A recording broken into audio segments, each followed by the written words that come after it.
Rich dad poor dad अध्याय number 2। सबक number 1। अमीर लोग पैसे के लिए काम नहीं करते। डैडी, क्या आप मुझे बता सकते हैं कि अमीर कैसे बना जाए? यह सुनते ही मेरे डैडी ने अपना शाम का अखबार नीचे रख दिया। बेटे, तुम अमीर बनना चाहते हो?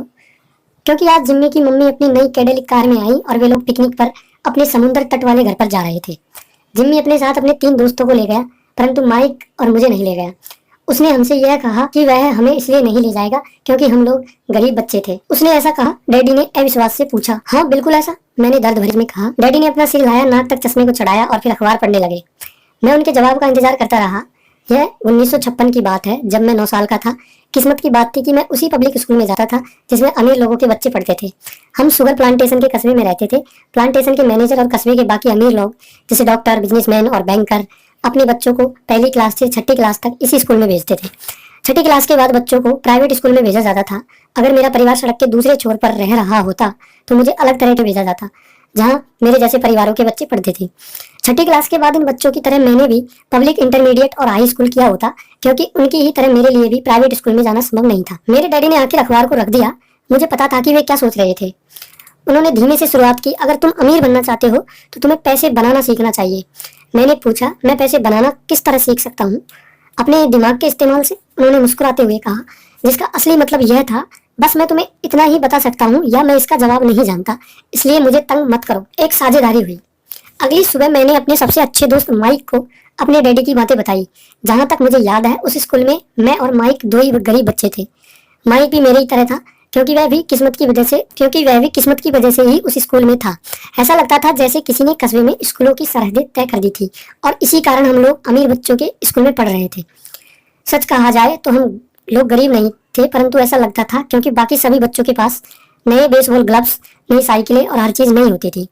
मम्मी और डैडी ने हमें जरूरत की सभी चीजें दी थी, जैसे खाना, घर, कपड़े, लेकिन इससे ज्यादा कुछ नहीं। मेरे डैडी कहा करते थे, अगर तुम्हें कोई चीज चाहिए तो उसके लिए काम करो। हमें बहुत सी चीजें चाहिए थी, लेकिन 9 साल के बच्चों के करने के लिए ज्यादा काम मौजूद नहीं थे। माइक ने पूछा, तो पैसा कमाने के लिए हमें क्या करना चाहिए? मैं नहीं जानता, मैंने कहा, लेकिन क्या तुम इस काम में मेरे पार्टनर बनना चाहते हो? वह राजी हो गया और उस शनिवार की सुबह माइक मेरा पहला बिजनेस पार्टनर बन गया। हम दोनों पूरी सुबह यही सोचते रहे कि पैसा किस तरह कमाया जाए। कभी कभार हम उन बेफिक्र बच्चों के बारे में बातें करते रहे जो जिम्मी के समुद्र तट वाले घर पर मजे कर रहे होंगे। इससे थोड़ी चोट पहुंचती, परंतु यह चोट अच्छी थी, क्योंकि इसने हमें यह सोचने के लिए प्रेरित किया कि पैसा कैसे कमाया जाए। आखिरकार उस दोपहर को हमारे दिमाग में बिजली कौंध गई। यह एक ऐसा विचार था जो माइक ने किसी विज्ञापन की किताब में पढ़ा था। रोमांचित होकर हमने अपने हाथ मिलाए और पार्टनरशिप के पास अब एक बिजनेस था। अगले कुछ हफ्तों तक मैं और माइक आसपास के इलाके में दौड़ भाग करते रहे। हम दरवाजों पर दस्तक देते थे और पड़ोसियों से कहते थे कि वे अपने इस्तेमाल किए हुए टूथपेस्ट ट्यूब हमारे लिए रख ले। हैरत से हमें देखते हुए ज्यादातर लोगों ने मुस्कुराकर हमारी बात मान ली। कुछ ने हमसे इसके जवाब में हमने कहा, हम आपको यह नहीं बता सकते, यह एक बिजनेस सीक्रेट है। सप्ताह गुजरते गए और मेरी माँ बहुत दुखी हो गई। अपने कच्चे माल को इकट्ठा करने के लिए हमने जो जगह चुनी थी वह उनकी वॉशिंग मशीन के ठीक पास थी, एक भूरे कार्डबोर्ड के डिब्बे में, जिसमें कभी केचप की बोतलें रखी रहती थी। हमारे इस्तेमाल किए हुए टूथपेस्ट के ट्यूब्स की संख्या बढ़ने लगी। आखिर एक दिन माँ के सब्र का बांध टूट गया। पड़ोसियों के मुड़े तुड़े और इस्तेमाल किए हुए टूथपेस्ट ट्यूब्स को देखते देखते वे ऊब गई थी। उन्होंने पूछा, तुम लोग क्या कर रहे हो?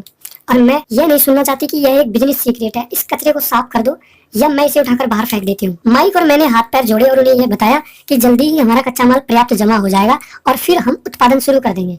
हमने उन्हें बताया कि हम कुछ पड़ोसियों का इंतजार कर रहे थे ताकि वे अपने टूथपेस्ट के ट्यूब्स खत्म कर ले। माँ ने हमें 1 हफ्ते की मोहलत और दे दी। उत्पादन शुरू होने की तारीख करीब आ गई थी। दबाव बढ़ चुका था। हमारे वेयर हाउस के मालिक यानी मेरी माँ ने हमारी पहली पार्टनरशिप कंपनी को जगह खाली करने का नोटिस थमा दिया था। अब माइक का काम यह था कि वह पड़ोसियों को अपने टूथपेस्ट जल्दी खत्म करने के लिए कहे और साथ में यह भी जोड़ दे कि दांत के डॉक्टरों का कहना है कि दिन में कई बार ब्रश करना चाहिए। मैं उत्पादन की प्रक्रिया को ठीक ठाक करने में जुट गया। एक दिन मेरे डैडी अपने एक दोस्त के साथ कार में बैठकर पोर्च में आए और उनके आश्चर्य का ठिकाना नहीं रहा जब उन्होंने वहां 9 साल के 2 बच्चों को उत्पादन की प्रक्रिया में पूरी गति से जुटे देखा। हर जगह बारीक सफेद पाउडर बिखरा हुआ था। एक लंबी मेज पर स्कूल से लाए गए दूध के छोटे कार्टन थे और हमारे परिवार की हिबाची ग्रिल लाल दहकते कोयलों के साथ अधिकतम गर्मी पर जल रही थी। डैडी सावधानी से चलकर हमारे करीब आए। चूंकि हमारे उत्पादन की प्रक्रिया ने पोर्च पर कब्जा कर लिया था, इसलिए उन्हें कार बाहर ही खड़ी करनी पड़ी। जब वे और उनके दोस्त पास आए तो उन्होंने कोयलों के ऊपर रखा एक स्टील का बर्तन देखा जिसमें टूथपेस्ट के ट्यूब पिघल रहे थे। उन दिनों टूथपेस्ट प्लास्टिक के ट्यूब्स में नहीं आते थे, ट्यूब शीशे के बने होते थे। एक बार पेंट जल जाने पर हम ट्यूब्स को स्टील के बर्तन में डाल देते थे ताकि वह पिघल कर द्रव रूप में आ सके।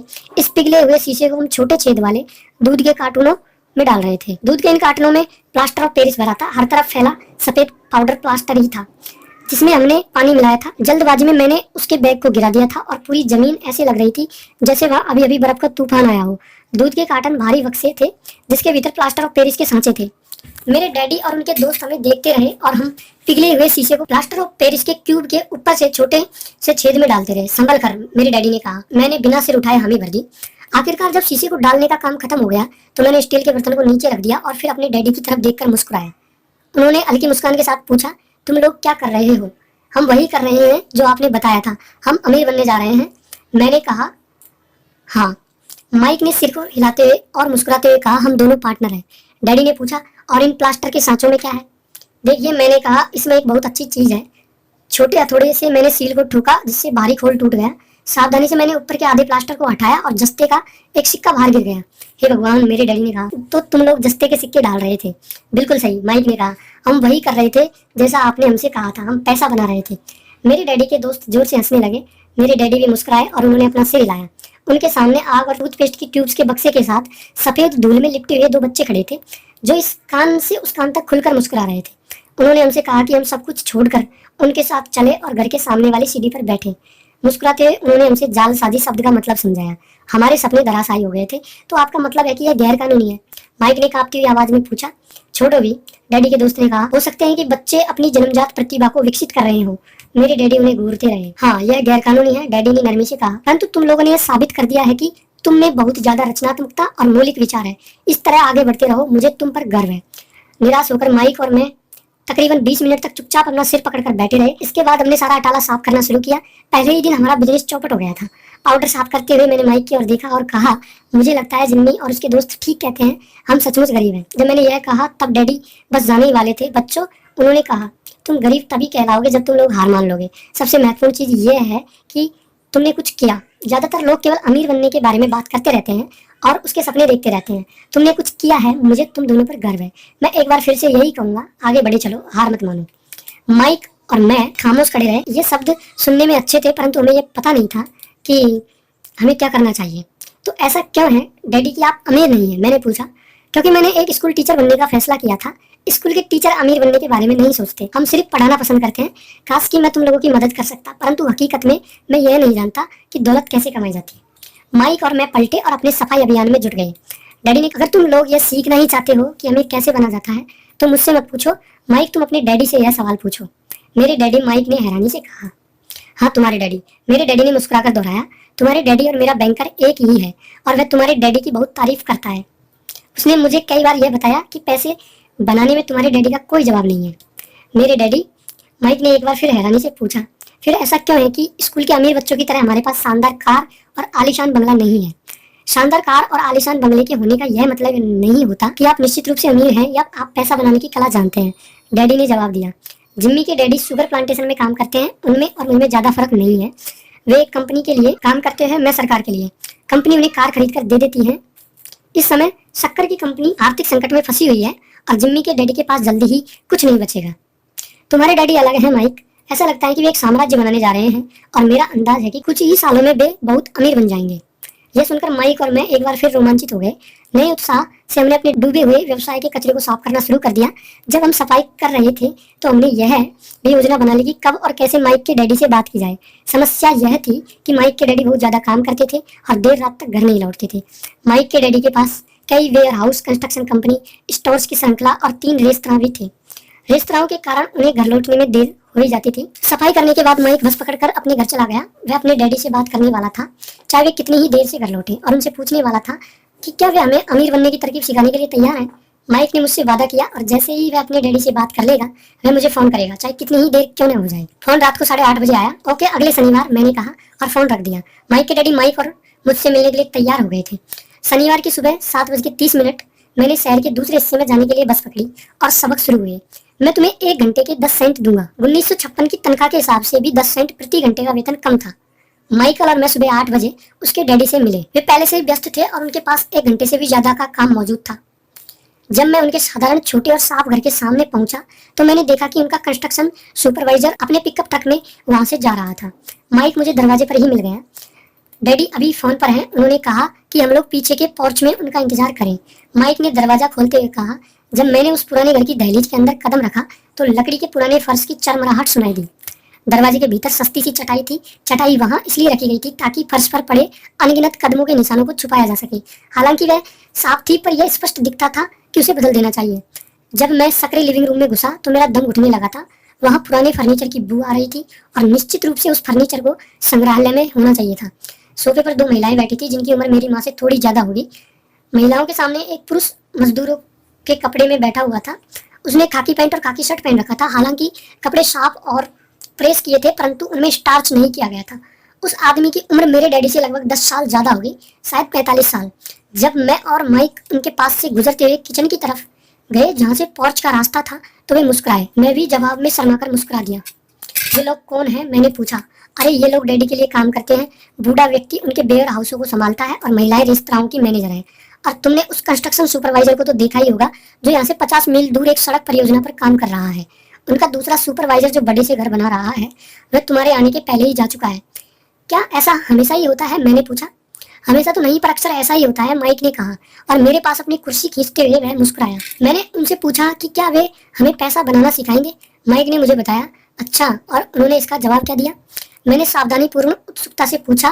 पहले तो उनके चेहरे पर हंसी आई, पर फिर वे कुछ सोचकर उन्होंने कहा कि वे हमारे सामने एक ऑफर रखेंगे। अच्छा, मैंने कहा। अपनी कुर्सी की पीठ दीवार से टिका ली। मैं वहां कुर्सी के पिछले 2 पैरों के सहारे टिका बैठा रहा।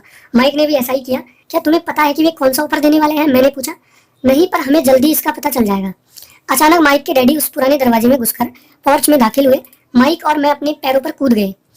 आदर के कारण नहीं, बल्कि इसलिए कि हम चौंक गए थे। तो बच्चों तैयार? माइक के डैडी ने एक कुर्सी हमारे पास खिसकाते हुए पूछा। हमने अपने सिर हिलाए और अपनी कुर्सियों को दीवार के पास से खींचकर उनके सामने रख लिया। वे एक विशाल शरीर के मालिक थे, लगभग 6 फीट ऊंचे और 200 पाउंड वजनी। मेरे डैडी इससे ऊंचे थे, लगभग इसी वजन के, और माइक के डैडी से 5 साल बड़े। वे लगभग एक जैसे ही थे, हालांकि दोनों एक ही प्रजाति के नहीं थे। हो सकता है कि उनकी ऊर्जा एक सी हो। माइक का कहना है कि तुम पैसा कमाना सीखना चाहते हो। क्या यह सही है रॉबर्ट? मैंने तत्काल सहमति से अपना सिर हिलाया। हालांकि मुझे थोड़ा सा डर ही लग रहा था। उनके शब्दों और मुस्कुराहट के पीछे बहुत ताकत थी। अच्छा, यह रहा मेरा ऑफर। मैं तुम्हें सिखाऊंगा, लेकिन ऐसा क्लासरूम की शैली में नहीं करूंगा। अगर तुम मेरे लिए काम करोगे तो उसके बदले में मैं तुम्हें सिखाऊंगा। तुम मेरे लिए काम नहीं करोगे तो मैं तुम्हें नहीं सिखाऊंगा। अगर तुम काम करते हो तो मैं तुम्हें ज्यादा तेजी से सिखा सकता हूँ, और अगर तुम सिर्फ बैठकर मेरी बातें सुनते हो जैसा कि तुम लोग स्कूल में करते हो तो इससे मेरा समय बर्बाद होगा। यह मेरा ऑफर है। इसे या तो मान लो या फिर वापस लौट जाओ। क्या मैं आपसे पहले एक सवाल कर सकता हूँ? मैंने पूछा। नहीं, इसे या तो मान लो या फिर वापस लौट जाओ। मेरे पास बर्बाद करने के लिए फालतू समय नहीं है। अभी ढेर सा काम पड़ा हुआ है। अगर तुम में तत्काल फैसला करने की क्षमता नहीं है तो तुम कभी पैसा कमाना नहीं सीख पाओगे। मौके आते हैं और चले जाते हैं, इसलिए तत्काल निर्णय लेने की क्षमता एक महत्वपूर्ण कला है। तुमने जैसा चाहा था वैसा एक मौका तुम्हारे सामने मौजूद है। अगले 10 सेकंड में या तो पढ़ाई शुरू हो जाएगी या फिर हमेशा के लिए खत्म हो जाएगी। माइक के डैडी ने चिढ़ाने वाली मुस्कुराहट के साथ कहा। मंजूर, मैंने कहा। मंजूर? माइक ने कहा। बहुत बढ़िया, माइक के डैडी ने कहा। 10 मिनट में मिसेज मार्टिन आ जाएंगी। उनसे बात करने के बाद मैं तुम्हें उनके साथ भेज दूंगा और तुम लोगों का काम शुरू हो जाएगा।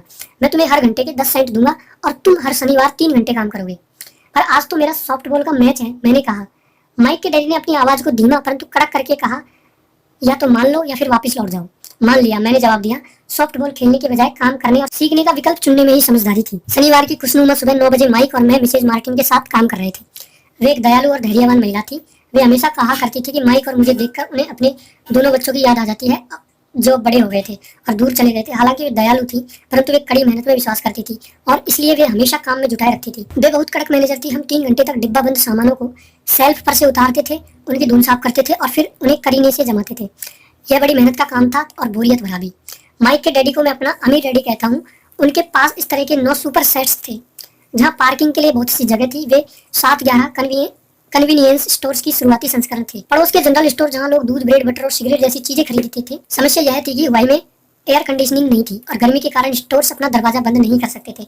स्टोर के दोनों ओर दरवाजों को पूरा खुला रखा जाता था ताकि सड़क और पार्किंग की जगह सामने दिखती रहे। जब भी कोई कार पार्किंग में आती तो उसके साथ धूल का गुबार भी आता था जो स्टोर्स में घुसकर डिब्बों पर जम जाता था। इसलिए हम लोगों की नौकरी तभी तक चलती जब तक कि एयर कंडीशनिंग नहीं हो जाती। 3 हफ्तों तक माइक और मैं मिसेज मार्टिन के पास जाकर 3 घंटे तक काम करते रहे। दोपहर तक हमारा काम खत्म हो जाता था और वे हम में से हर एक के हाथ में 3 छोटे सिक्के डाल देती थी। उस समय 50 के दशक में 9 साल की उम्र में भी 30 सेंट कमाने में कोई खास खुशी नहीं होती थी। तब कॉमिक्स की कीमत 10 सेंट हुआ करती थी, इसलिए मैं अपनी कमाई को कॉमिक्स पर खर्च कर देता था और घर लौट जाता था। चौथे हफ्ते के बुधवार तक मैंने काम छोड़ने का मन बना लिया था। मैं सिर्फ इसलिए काम करने के लिए तैयार हुआ था क्योंकि मैं माइक के डैडी से पैसा कमाना सीखना चाहता था। इसलिए मैं 10 सेंट प्रति घंटे की गुलामी कर रहा था। और सबसे बड़ी बात तो यह थी कि उस पहले शनिवार के बाद से मैंने माइक के डैडी को देखा तक नहीं था। मैं काम छोड़ रहा था। मैंने लंच के समय माइक से कहा, स्कूल लंच बड़ा निराशाजनक था, स्कूल भी वाऊ था और अब तो मेरे पास शनिवार भी नहीं थे जिसका मैं इंतजार कर सकूं। इस बार माइक मुस्कुराया, तुम किस बात पर हंस रहे हो? मैंने गुस्से और कुंठा से पूछा। डैडी ने कहा था कि ऐसा ही होगा। उन्होंने कहा था कि जब तुम काम छोड़ने का फैसला कर लो तब वे मुझसे मिलना चाहेंगे। क्या? मैंने आवेश में पूछा। क्या वे मेरे उकता जाने का इंतजार कर रहे थे? कुछ माइक ने कहा। मेरे डैडी जरा अलग किस्म के हैं। उनके सिखाने के तरीके तुम्हारे डैडी के पढ़ाने के तरीके से बिल्कुल अलग है। तुम्हारे मम्मी डैडी बहुत बातें करते हैं, दूसरी तरफ मेरे डैडी बहुत कम बोलते हैं। तुम सिर्फ इस शनिवार तक इंतजार कर लो, मैं उन्हें बता दूंगा कि तुमने काम छोड़ने का फैसला कर लिया है। इसका मतलब यह है कि मेरे साथ नाटक खेला गया है। नहीं, ऐसा नहीं हुआ है, पर शायद हो सकता है डैडी शनिवार को इस बारे में समझाएंगे। मैं उनका सामना करने के लिए तैयार था, यहाँ तक कि मेरे असली डैडी भी उनसे नाराज थे। मेरे असली डैडी, जिन्हें मैं गरीब डैडी कहता था, ये मानते थे कि मेरे अमीर डैडी बाल श्रम कानूनों का उल्लंघन कर रहे थे और इस पूरे मामले की जांच होनी चाहिए। मेरे पढ़े लिखे डैडी ने मुझसे यह कहा कि मैं सही तनख्वाह मांगू, कम से कम 25 सेंट प्रति घंटा। मेरे गरीब डैडी ने मुझसे कहा कि अगर मेरी तनख्वाह नहीं बढ़ती है तो मुझे तत्काल नौकरी छोड़ देनी चाहिए और वैसे भी तुम इस घटिया काम की कोई जरूरत नहीं है। मेरे डैडी ने चिल्लाकर कहा। शनिवार को सुबह 8 बजे मैं एक बार फिर माइक के घर के उसी पुराने दरवाजे के अंदर घुस रहा था। कुर्सी पर बैठो और लाइन में इंतजार करो, माइक के डैडी ने मेरे घुसते ही कहा। फिर वे अंदर जाकर अपने छोटे से ऑफिस में बैठ गए जो बेडरूम के पास था। मैंने कमरे के चारों तरफ देखा परंतु मुझे माइक नहीं दिखा। अजीब सा महसूस करते हुए मैं उन्हीं दोनों महिलाओं के बगल में बैठ गया जो मुझे 4 हफ्ते पहले वहीं पर मिली थी। वे मुस्कुराई और सोफे पर थोड़ी सी खिसक गई ताकि मैं भी बैठ सकूं। 45 मिनट गुजर गए थे और मैं उबल रहा था। दोनों महिलाएं उनसे मिलकर तकरीबन 30 मिनट पहले वहां से जा चुकी थी। एक बूढ़ा सा आदमी वहां 20 मिनट तक बैठा रहा और फिर वह भी निकल कर चला गया। घर खाली था और हवाई में खुशनुमा सुबह को मैं सीलन भरे अंधेरे लिविंग रूम में बैठा हुआ था और इस बात का इंतजार कर रहा था कि एक लालची और बच्चों का शोषण करने वाला आदमी मुझसे बातें करे। मैं सुन सकता था कि वे फोन पर बातें कर रहे थे, ऑफिस में इधर उधर के काम कर रहे थे और मुझे नजरअंदाज कर रहे थे। मेरी इच्छा तो हो रही थी कि मैं उस घमंडी आदमी से बिना मिले ही घर लौट जाऊं, पर किसी वजह से मैं रुक गया। आखिर 15 मिनट बाद ठीक 9 बजे अमीर डैडी अपने ऑफिस से बाहर निकले। बिना कुछ कहे उन्होंने हाथ से मुझे इशारा किया कि मैं उनके दड़बे नुमा ऑफिस में आ जाऊं। अमीर डैडी ने अपनी ऑफिस कुर्सी पर बैठते हुए कहा, या तो तुम्हारी तनख्वाह बढ़ाई जाए या तुम काम छोड़ रहे हो, है ना? हाँ, समझौते के मुताबिक आप अपनी शर्त पूरी नहीं कर रहे हैं, मैंने लगभग आंसू से भीगे स्वर में कहा। 9 साल के बच्चे के लिए एक वयस्क का सामना करना बहुत ज्यादा डरावना था। आपने कहा था कि अगर मैं आपके लिए काम करूंगा तो आप मुझे पैसा कमाना सिखाएंगे। अपनी तरफ से मैंने आपके लिए काम किया है, मैंने कड़ी मेहनत की है। इस काम के लिए मैंने अपने बेसबॉल गेम की भी कुर्बानी दी है और अब आप अपने वादे से मुकर रहे हैं। आपने मुझे कुछ नहीं सिखाया है, आप धोखेबाज हैं जैसा शहर के सभी लोग कहते हैं। आप लालची हैं, आप केवल पैसा कमाना चाहते हैं और अपने कर्मचारियों का बिल्कुल ध्यान नहीं रखते। आपने मुझे इतनी देर तक बाहर बिठाए रखा और मेरी जरा भी इज्जत नहीं की। मैं एक छोटा सा बच्चा हूँ और आपको मेरे साथ इससे बेहतर बर्ताव करना चाहिए था। अमीर डैडी अपनी कुर्सी पर पीछे झुक गए। अपने हाथों को ठुड्डी तक लाकर उन्होंने मुझे घूरा। ऐसा लग रहा था जैसे वे मेरा विश्लेषण कर रहे थे। बुरा नहीं है, उन्होंने कहा, 1 महीने से भी कम समय में तुम वही भाषा बोल रहे हो जो मेरे ज्यादातर कर्मचारी बोलते हैं। क्या? मैंने पूछा। मैं समझ नहीं पा रहा था कि वे क्या कह रहे थे और इसलिए मैंने अपना दुखड़ा रोना चालू रखा। मुझे लगता था कि आप अपने वादे पर कायम रहेंगे और मुझे कुछ सिखाएंगे। इसके बजाय आप तो मुझ पर अत्याचार करना चाहते हैं। यह तो जुल्म है, सरासर जुल्म। मैं तुम्हें सिखा तो रहा हूँ, अमीर डैडी ने धीमी आवाज में कहा। आपने मुझे कुछ सिखाया है? कुछ भी नहीं, मैंने गुस्से से कहा। एक बार मैं चंद सिक्कों में काम करने के लिए तैयार हो गया, उसके बाद तो आपने मुझसे बात तक नहीं की। 10 सेंट प्रति घंटे। मैं आपकी शिकायत सरकार से करूंगा। हमारे देश में भी बाल श्रम कानून है। आप तो जानते हैं कि मेरी डैडी सरकार के लिए काम करते हैं। शाबाश, अमीर डैडी ने कहा। अब तुम उन ज्यादातर लोगों की भाषा बोल रहे हो जो कभी मेरे लिए काम करते थे। वे लोग जिन्हें या तो मैंने नौकरी से निकाल दिया या जिन्होंने खुद मेरी नौकरी छोड़ दी है। तो इस बारे में आपका क्या कहना है? मैंने पूछा। और मुझे यह लग रहा था कि मैं कम उम्र होने के बावजूद बहादुरी से बातें कर रहा था। आपने मुझसे झूठ बोला, मैंने आपके लिए काम किया और आपने अपना वादा पूरा नहीं किया। आपने मुझे कुछ भी नहीं सिखाया। कौन कहता है कि मैंने तुम्हें कुछ भी नहीं सिखाया? मेरे अमीर डैडी ने शांति से कहा। मैंने 3 हफ्ते तक काम किया और इस बीच आपने सिखाना तो दूर, मुझसे कभी बात तक नहीं की। मैंने व्यंग भरे अंदाज में कहा। क्या सिखाने का मतलब केवल भाषण या बातचीत ही होता है? अमीर डैडी ने पूछा। और क्या, मैंने जवाब दिया। इस तरह से वे तुम्हें स्कूल में सिखाते हैं, उन्होंने मुस्कुराकर कहा, परंतु जिंदगी तुम्हें इस तरह नहीं सिखाती और मेरा यह मानना है कि जिंदगी सबसे बढ़िया टीचर होती है। ज्यादातर जिंदगी आपसे बातें नहीं करती। यह एक तरह से आपको धक्का देती है। हर धक्के के जरिए जिंदगी आपसे कहती है, जाग जाओ, मैं तुम्हें कुछ सिखाना चाहती हूँ। यह आदमी कैसे बेसिर पैर की बातें कर रहा था। मैंने अपने आप से पूछा, अगर मुझे धक्का देती है तो इसका मतलब यह है कि जिंदगी मुझसे बात करती है। अब मैं जान चुका था कि मुझे यह काम तत्काल छोड़ देना चाहिए। मैं किसी ऐसे आदमी से बात कर रहा था जो पागल था और जिसे ताले में बंद रखने की जरूरत थी। अगर तुम जिंदगी के सबक सीखते हो तो इससे तुम्हें बहुत फायदा होगा। अगर तुम ऐसा नहीं करते हो तो जिंदगी तुम्हें लगातार धक्के देती रहेगी।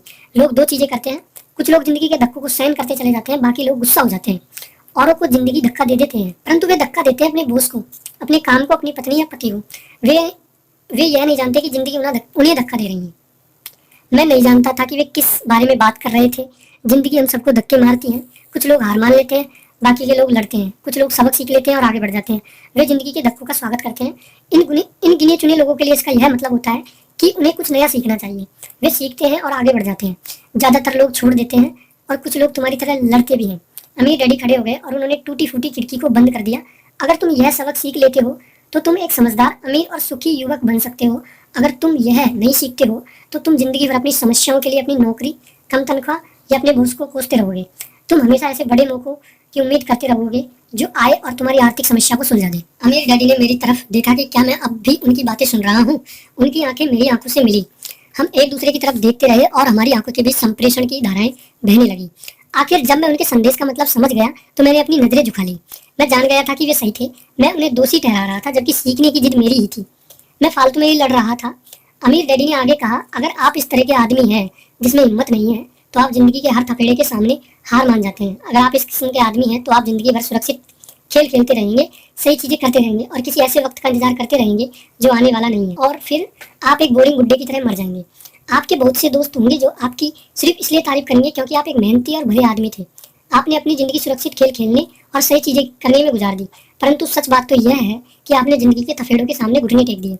आप खतरा मोल लेने की कल्पना तक से डरते थे। हकीकत में तो आप जीतना चाहते थे, परंतु आपके लिए हारने का डर जीतने के रोमांच से ज्यादा ताकतवर साबित हुआ।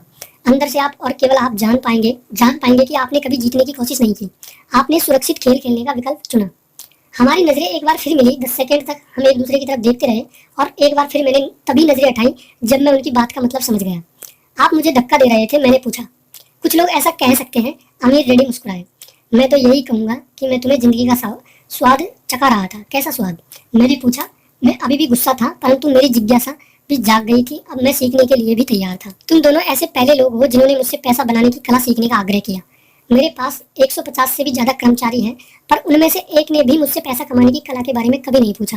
वे मुझसे नौकरी मांगते हैं, तनख्वाह मांगते हैं, परंतु पैसा बनाने की कला नहीं सीखना चाहते।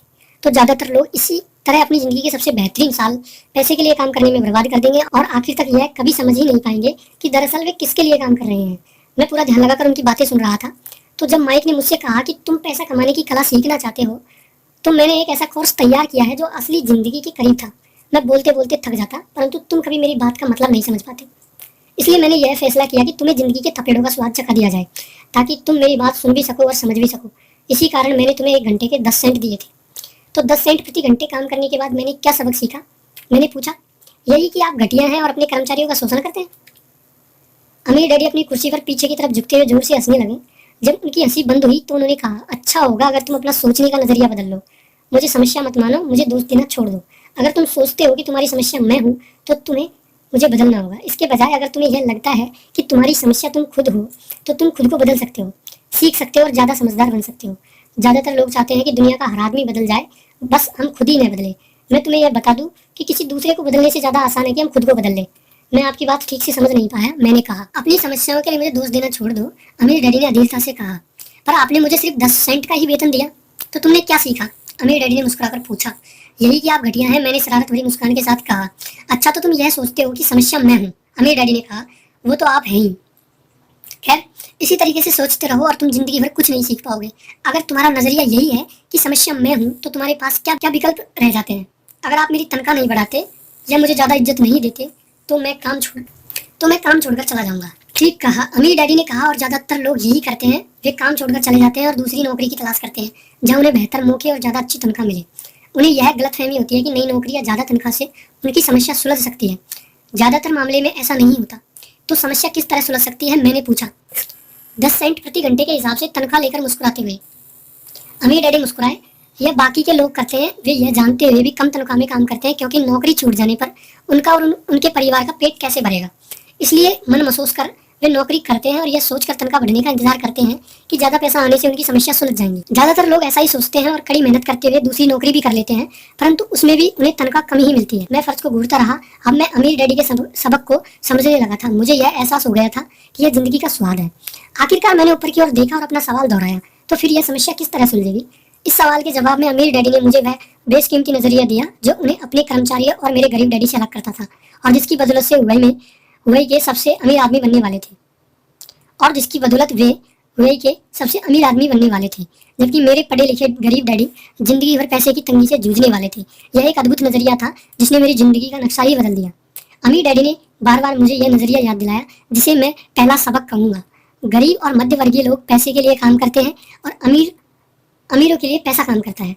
गरीब और मध्य वर्गीय लोग पैसे के लिए काम करते हैं, अमीरों के लिए पैसा काम करता है। मेरे गरीब डैडी ने मुझे जो शिक्षा दी थी, शनिवार की उस खुशनुमा सुबह मैं उससे बिल्कुल अलग नजरिया सीख रहा था। 9 साल की उम्र में मैं समझ गया था कि दोनों ही डैडी चाहते थे कि मैं सीखूं। दोनों ही डैडी मुझे पढ़ने के लिए प्रेरित करते थे। फर्क सिर्फ इतना था कि दोनों के सुझाए विषय अलग थे। मेरे पढ़े लिखे डैडी चाहते थे कि मैं वही करूं जो उन्होंने किया था। बेटे, मैं चाहता हूं कि तुम मेहनत से पढ़ो, अच्छे नंबर लाओ ताकि तुम्हें किसी बड़ी कंपनी में सुरक्षित नौकरी मिल सके। और यह अच्छी तरह देख लो कि इसमें बहुत से दूसरे लाभ हो। मेरे अमीर डैडी चाहते थे कि मैं ये सीखूं कि पैसा कैसे काम करता है ताकि मैं इसे अपने लिए काम करवा सकूं। यह सबक मुझे जीवन भर उनके मार्गदर्शन में सीखना था, न कि किसी क्लासरूम में। सबक नंबर 1, अमीर लोग पैसे के लिए काम नहीं करते।